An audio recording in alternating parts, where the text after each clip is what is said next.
Are you my Nama? I beg your pardon?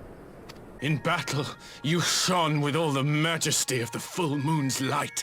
Your healing touch, the embodiment of the Dusk Mother's love. Long had I wondered if my Nama might not be a woman of the steppe. Beholding you, I am all but certain. Now, look into my eyes. Could it be? Could you be?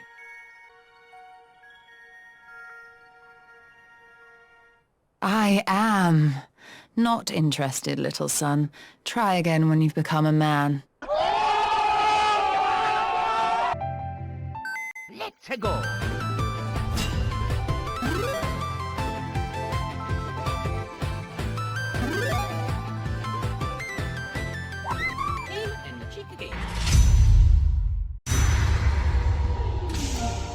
Hello once again, my chickadees. Game and Chick is back once again with the biggest and longest review I've ever done. Before we get started into this behemoth, I'd like to give a big thank you to Square-Enix for providing me with a review copy of Endwalker in order to make this review possible. Thank you so much. And so now with that having been said, let's go!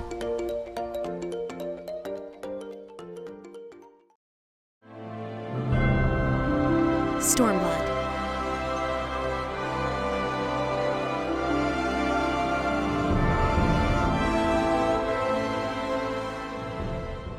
Oh no, here we go!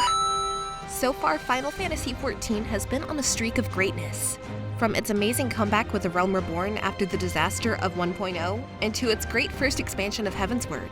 They really can't do anything wrong at this point, right? Well, yes they can. I will try my best not to go into miniature rants about this expansion, because there are some really good things to be found here. However, it just didn't click with me the way I hoped it would. So, much like Heavensward, I will break down the core story, followed by its features, and then sprinkled in there throughout will be my likes and dislikes so you can get an idea of why I like something and why I disliked it. Cause, heck, you could find me totally wrong and end up loving it. So without further stalling, let's get to it and see just what the second expansion of Final Fantasy XIV is all about. Woohoo! Shortly after the events at the end of the Heavensward story, where Papa Limo sacrificed his little potato self to save you and the rest of your comrades, you meet up with your fellow scions. Thancred, who thinks he's a friggin' prince now with his eye patch and edgy look. Honestly, he looks like a complete goofball. Nerd! Y'shtola, who is still as bright and sassy as usual, who always provides a much-needed outside-the-box perspective. Urianger, who I haven't really talked about much, even though he's a main character in this story. And Tulkith's as though he's straight out of a Shakespearean story. Sorry about that. I mean, to me he doesn't really become that interesting of a character till Shadowbringers, if I'm going to be honest. He, like Y'shtola, are the smartest of the group, and without them, much of the events would have turned out very differently so far. Then finally we have Lyse. Ugh. Name doesn't sound familiar? Well, that's because Lyse was once known as Ida. A useless, whiny, wannabe leader who fancies herself as a great fighter, but ultimately always lets everyone else do the fighting for her and then takes the credit for herself. She's the epitome of the "I made this" meme. Right at the bat, you're shown that this is her story, this is her expansion, and it heavily revolves around her going forward. We're literally supposed to get our butts behind someone who stole her dead sister's identity and used her name recognition to get a leg up in the world. Granted, it's not as malicious as it sounds, there are reasons, but still, she's supposed to be the one we cheer for? Okay, I promised, no long rants. Let's move back along with the story because some of it is at least good. Lyse hate aside, she does have really strong convictions to free her people from the Empire rule, and to be honest, the only reason I really want to help her is because of Raban, one of the unsung heroes of the series and royal guard of the Sultana of Ul'dah, a cunning warrior and leader. Raban's backstory and history with Al Mhigo is a lot more engaging and impactful than Lyse's story. Sure, they're her people too, and they deserve to be freed, but I feel that the story could have been told from his perspective rather than hers, but that's a story for another day. But even though the Scions and the Alliance agree that we should all help Al Mhigo be free, we can't just march into their territory, otherwise it would be seen as an outright invasion and start a war that would last a very long time. So what do? Of course, they send me or you, the player, to do their dirty work. Not surprising, since we're the only one who keeps the realm in order. We know dang well that Mama's boy Alphanot isn't gonna do anything but whine. Meh, I'll break a nail. Look, Pim, I know it's our job to help this guy and everything, but I think this guy's a lost cause. He's obviously made up his mind. Why don't we just cut our losses and get out of here? As you and Lise head out to the region of Girabania, helping them with all their problems and troubles in order to gain their trust, a surprise attack commences upon the Alliance group. It is the region's ruler Xenos and his Imperial forces. Swiftly and with precision, Xenos and his forces lay waste to the Alliance members in the area, leaving them beaten or near death. But just as Xenos goes to leave, you, the Warrior of Light, shows up to stop this threat. But alas, even you too fall at the hands of Xenos, leaving you vowing to get revenge on Xenos for hurting all of your friends. Raban agrees wholeheartedly. They will pay. Even though your crew is down but not out, Alphanod develops a plan of attack that could give you and the Alliance a much-needed attack. You must head to the Kingdom of Doma to try and gain their trust and to prove your loyalty to them, and if successful, would not only provide another ally in your fight, but stretch the enemy forces of Xenos thin and make them fight on multiple battlefronts instead of one. Wow, finally I'm surprised. Alphanod is actually being really smart. He's taking responsibility. I'm warming up to this kid finally. Lise, you're still an idiot though. Why are you even here? Loser! You're a loser! Are you feeling sorry for yourself? Well, you should be, because you are dirt! You make me sick, you big baby! It's like being out and about with your boyfriend or girlfriend, but your best friend has to tag along as a third wheel, and it just makes it very awkward for them to be there with you. This is what it's like with Lise hanging around.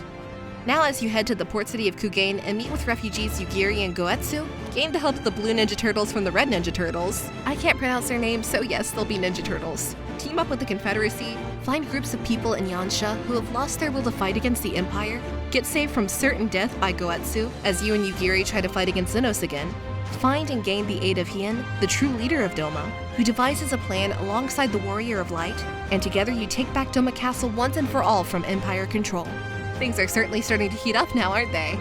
Upon your victory in Doma, your forces are now bolstered with both Alliance and Resistance members, and because you're so dang awesome, heck, you're the Warrior of Light. You take down Garlean forces all over the world to even the tide of the war. But just as you celebrate, horror strikes. Not since the day of the Sixth Umbral Calamity has something so devastating taken place on Eorzea. Lise is made the leader of the Al Mhigan Resistance. Ugh.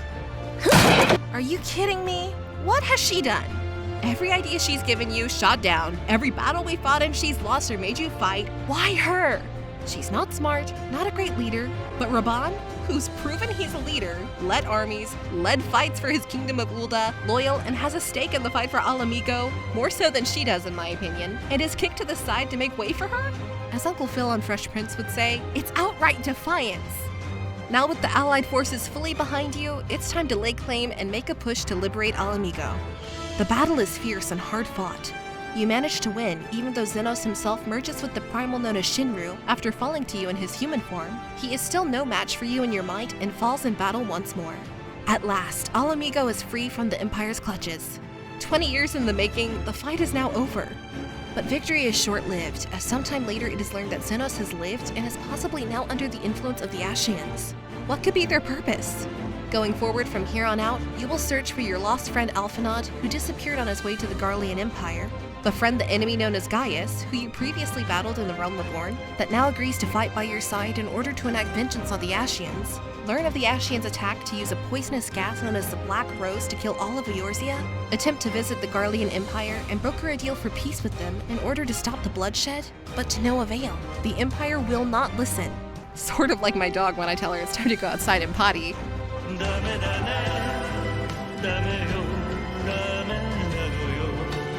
Shortly after this event takes place, you face off against stupid-faced Xenos again, but suddenly fall into a vision of a man with a crystallized arm. What does this fool want? I was kinda busy, bro. He tells you that you have no need to worry, for he is friend, not foe. Basically, it's the opposite of Mars attacks. He won't be acking you and then laser shooting you, so at least that much is good, right? While you need not be afraid, he does have a troubling message for you. The first reflection of Hydaelyn, or rather Eorzea, is in danger from the flood of light, and he needs your help to stop it. Look for a sign or beacon in the Crystal Tower, and there you will find your answers. Now for new players, the Crystal Tower is a dungeon that can be completed in A Realm Reborn and Heavensward, and is pretty crucial to some juicy parts of the upcoming expansion. Please go play this first before starting Shadowbringers. When you wake up from this vision, you're back in the presence of Imric, confused. he tells you that Estinian, our dragoon badass, saved you from death at the hands of the Ashians. With the knowledge that you now have of the Crystal Tower, a beacon and the reflection, you set out on your next journey. A journey that may not bring you light, but instead bring upon shadows. Thus ends your tale of Stormblood. Overall, it's a pretty decent story. Granted, I know that I left out some things like the Warrior of Light becoming leader of the tribes during Steppe, a little bit more info on why Lys used the name Azida, the brave sacrifice of Papalimo, and the epic fight that ensued when he gave his life for us valiantly, the enduring relationship that develops between Goetsu and Tsuyu, battle against Primal Tsukuyomi, Fordola, and the artificial echo projects, etc. There's so much in this that could be way more in depth, but alas, we don't have all the time in the world here. But what about the new content for this expansion? What was newly added? Clearly there had to be some, because why the heck would you even buy the game in the first place, right? Too right. As with Heavensward, Stormblood 2 is blessed with new jobs such as Samurai, a new melee DPS class that lets you wield katanas, Red Mage, the new magical range DPS that uses rapiers and has the ability to both damage and heal, trials, raids, and new areas. These new areas being the beautiful environments, waterfalls and monuments of Ralgur's Reach, canyons and rocky terrain of Pike Falls and the Fringes, secluded enemy lines of Specula Imperators in the Peaks, the Al Mhigo Kingdom in the Locks, robust and absolutely gorgeous samurai-themed city of Kugane, which is absolutely my favorite area of Stormblood. I love it so much, and the music is superb on top of it. It's also really fun to be lurking in the depths of the underwater city of Tamamizu with Ninja Turtles in the Ruby Sea, far-reaching valleys outside Doma and Yansha, the vast open plains of Azim Steppe that sort of remind me of Konschat Highlands from Final Fantasy XI, dungeons consisting of Bardam's Medal, which has you participating in the Nadam battle alongside Moi in order to be recognized as the Warrior of the Steppe, which also serves as a base for the PvP content. Doma Castle, in which you and your allies alongside Lord Hien as he constructs a plan to flood Doma Castle to rid it of the Imperial garrison. Al Mhigo itself, where you take the fight back to Xenos. With 14 dungeons total to play and unlock, you'll be sure to have your hands full for a while. But let's wrap things up and give the overall verdict after covering the final bit of information on Stormblood, the trial fights, and raids. These, like in previous expansions, will be the content that you'll grind for special events to get items or for EXP. As per usual, you'll have a wide selection of normal trials and extreme trials to undertake, with the extreme trials for specific battles giving you mount drops. For instance, in A Realm Reborn, you have the chance to get horse mounts, Heavensward bird mounts. Stormblood, you basically get Okami mounts, glowing doggos. Some of the trials you can partake in include the Pool of Tribute, where you must take down the notorious primal known as Susanoo, Imnation, that lets you take down the goddess deity known as Lady Lakshmi, the Royal Menagerie, where you must face off against Shinru, the draconic god of vengeance. On top of that, you probably have some of the better raids of the expansion so far, with raids including the Orban Monastery that's set in a beautiful jungle, and it is your job to investigate these ancient ruins and make it out alive. Well, if you can, that is. Then there is Deltascape, Sigmascape, and Alphascape, with these three being connected via a storyline that involves you helping out Cid and a mysterious and cute as heck chocobo named Alpha. Here in these dungeons, you will investigate to find out the true nature of Omega and learn how to stop the oncoming threat. This is by far one of the most engaging of the raids, and for your efforts, you get a little Alpha Chocobo minion reward too. Pretty awesome. However, I feel like the real highlight of all of these has to be the Royal City of Rabanastre. Why? Are you serious? You don't know? Well, you should recognize that name if you're a longtime Final Fantasy fan, because it's from Final Fantasy XII. Even if you don't like Final Fantasy XII in general, it's always neat to see callbacks like this to hit you with a bit of nostalgia, which this title is notorious for doing. They could be an entire video on their own. This game overall, with the references and callbacks, is one giant love letter to fans, through and through. Jeez, can't believe we're almost at the end of this review. 2 more expansions left. I'm a bit tired, but we gotta push on through like the energy spike did through Horschifon's shield. Too soon? Sorry. So what did I think of this expansion overall? Well, it was definitely the lowest in the series so far. Lots of politics and government struggles. It weighed down a lot throughout. Sure, there are some times when it picks up, when you get to war between the factions, but everything in between is just a slog. Inner fightings with leaders, Lys thinking that scratching and sniffing a sticker on the bottom of a pool is a wise decision, Raban getting shafted for leadership of Al Mhigo, even though he is outright the best character bar none that reps the nation. Honestly, the real bread and butter comes in the patches 4.2 and onwards leading to 5.0 and the release of Shadowbringers. So do your best to stomach through the main Stormblood story for the bits and pieces that are good, such as the beautiful environments, newly added swimming mechanic, amazing music, its new jobs, and Estinian and Alphanod actually being pretty awesome. If you can do that, you might have a decent time leading up to the real fun of 4.2. Now from here on out, this game's gonna be tugging at your heartstrings one after the other with Shadowbringers and Endwalker. I hope you're prepared. Verdict? Meh.